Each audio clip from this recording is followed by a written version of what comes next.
I'm at my job one day, right? I'm at my job one day, and I'm getting this brother hip to the truth. So I'm telling him like, "Hey man, we the Israelites. We gotta come back to God's laws and everything like that." I was kicking the scriptures to him. You know what I'm saying? Just spreading the understanding. You know what I'm saying, to the people that was listening, right?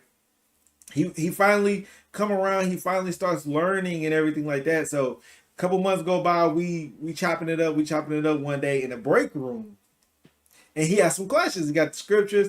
He got he asked me about scriptures. He asked me, some other stuff, and I'm like, okay, yeah. So mind y'all, last time on the stream I told y'all I always keep my little Bible with me. You know what I'm saying? So I pulled my Bible out, and then we was about to have a meeting. So I was like, all right, we're gonna finish up. You know what I'm saying? I was breaking the stuff down to him, and I said we're gonna finish up after the break. Yo, when I tell y'all this, look, chat, I'm not joking. This stuff is gonna be the craziest stuff that y'all heard. Y'all know the scripture Mark 4:14, 15. You know what I'm saying? When you out here, you know what I'm saying, pretty much teaching the message, Satan come immediately and try to take the word that's sown. So we we in the break room, we chopping it up. One of the guys, one of the workers, one of our co-workers, he about to walk out of the break room. Before he walks out of the door, he stops himself, and then he stares at, you know what I'm saying, my boy that I was teaching, and he yells his name. Hey, he says, "Hey, who playing tonight?" Because there's a football game supposed to be happening that night. So he says, "Who's playing tonight?" You know what I'm saying? He stopped our complete conversation. We over here, you know what I'm saying, about to chop it up. Stop our complete conversation, right? Then he tells them, "Oh, the Packers and I think it was the Steelers at the time. Packers and Steelers was playing." And he like, "Okay." So we thinking like, okay, like he know that my boy like to, you know what I mean, watch the football and stuff like that. So obviously, you know what I'm saying? I mean, it makes sense, but why interrupt us? You see that we were doing something. So he says, "Okay, what time is the game start?" And he said, "Okay, it starts at this time," and this was right around our lunchtime. So he like, "Oh, okay." So we chopping it up a little bit more, and then they trying to push us out of the break room, say, "Go to work, go to work, go to work." So we skirt off, we pull around the corner, and we link up again. We get our lips and stuff, we link up again.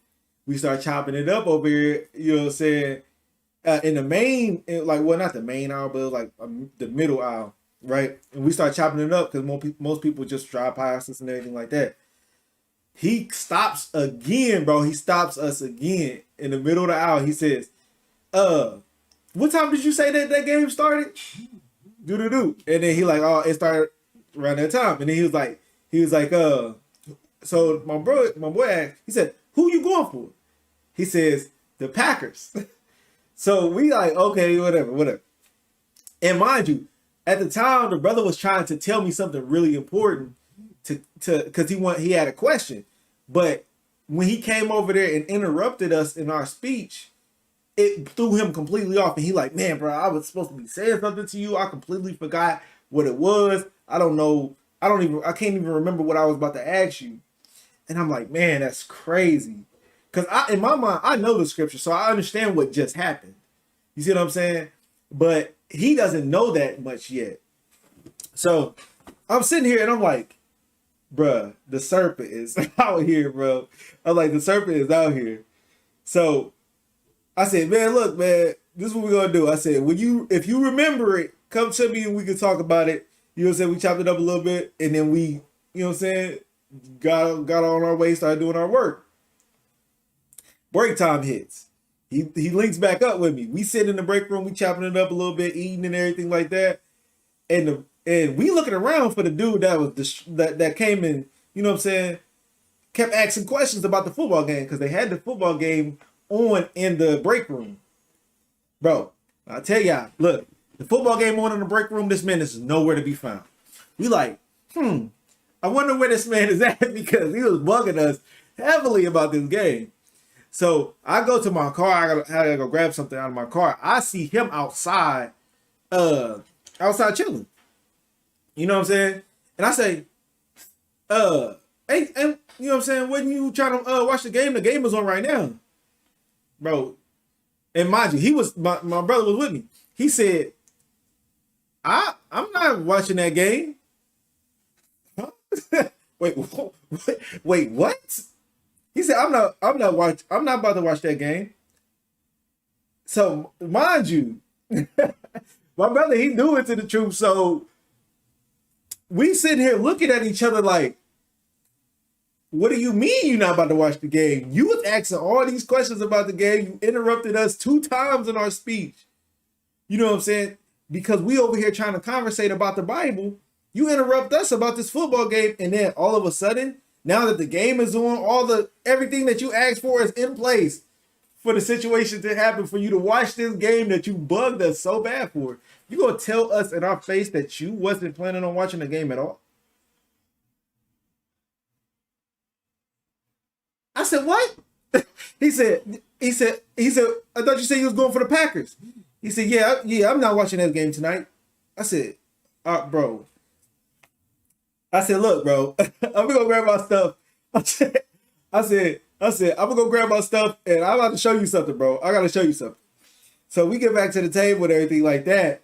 I'll pull out Mark 4:14-15. I'll read it to him. He said, what you trying to tell me? He said, what you trying to tell me? I said, he just did exactly what we're reading right now. You know what I'm saying?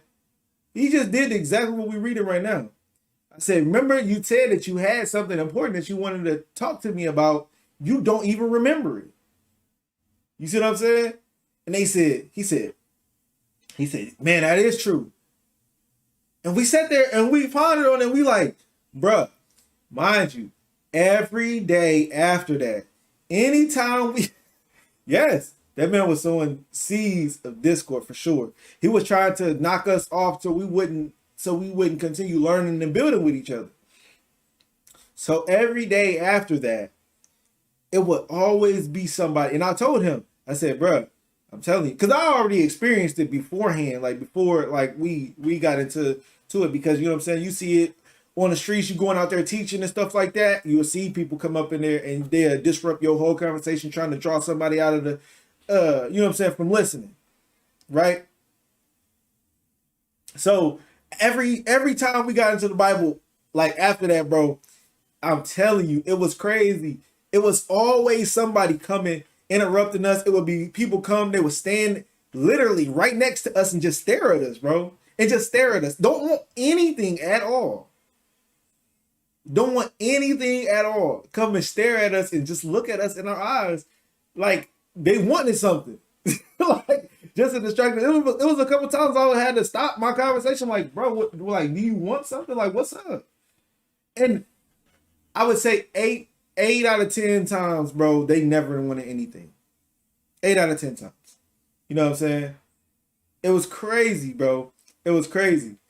I'm gonna talk about another situation too that happened. It was another situation too that happened. Now, mind you, at this time, everybody in the plant starting to see it. You know what I'm saying? Everybody in the plant starting to see it, but it was this one Jehovah Witness brother. You know what I'm saying? He was a Jehovah Witness, and we were trying to get him hip to the scriptures and everything like that, and we were trying to show him the truth. And I told him I said, because every time we would start talking, it will always be somebody to come interrupt us, but I never told him why. So this day I decided to say, I said, look, I'm not about to do this with you today because I don't got time for people coming over here trying to bother us when we get in this book. He like, man, ain't nobody gonna bother. Ain't nobody gonna bother us. I said, you obviously don't know the spirits, bro, because every time I open up this book, it's gonna happen. I said, I can't control that. I said, but once I open up this book, just be prepared to be trying to get directed in a whole different direction.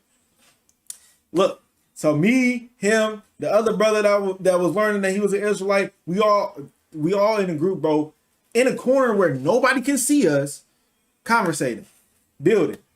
He learning, he's starting to hear this stuff, right? And he having questions and he asking questions and everything like that. Man, when I tell y'all, Bro, we gotta call over the radio, bro. Gotta call over the radio and specifically told us, hey, you gotta go all the way on this side of the building. You go on the other side of the building, and then you stay in the middle of the building, and y'all be there. Mind you, we were all three on like trucks next to each other, and they pulled us all three off of each truck that was like near each other and separated us completely across the plant. I said, bro, what did I tell you? What did I tell you, bro? This, bro, I'm telling you that spirit is bound to happen when the truth is being brought out. There's always going to be that spirit that's going to try to stir up, cause commotion, take away from the word that was sown into somebody. You know what I'm saying? Bro, I got some stories, bro. I got some stories of some crazy situations, man. Some crazy situations. And it always tends to happen. It always tends to happen when a brother seems like he's kind of like breaking the barrier, where he's starting to realize, oh, what's going on is the truth. You know what I'm saying? And they started accepting that. Bro, it's crazy. It's crazy. But then I after they made us disperse, I got with him like at lunchtime, and I showed him the scripture. I said, look, bro, it's gonna happen every time, bro. It's going to happen every time. You know what I'm saying? It was one of the wildest things I ever imagined, bro. When I said, ain't no way. There's no cameras around. You know what I'm saying? There's no way that they even knew that we was like around each other unless somebody tried to snitch. You know what I'm saying? And I'm just like, bro, this is crazy. This is crazy.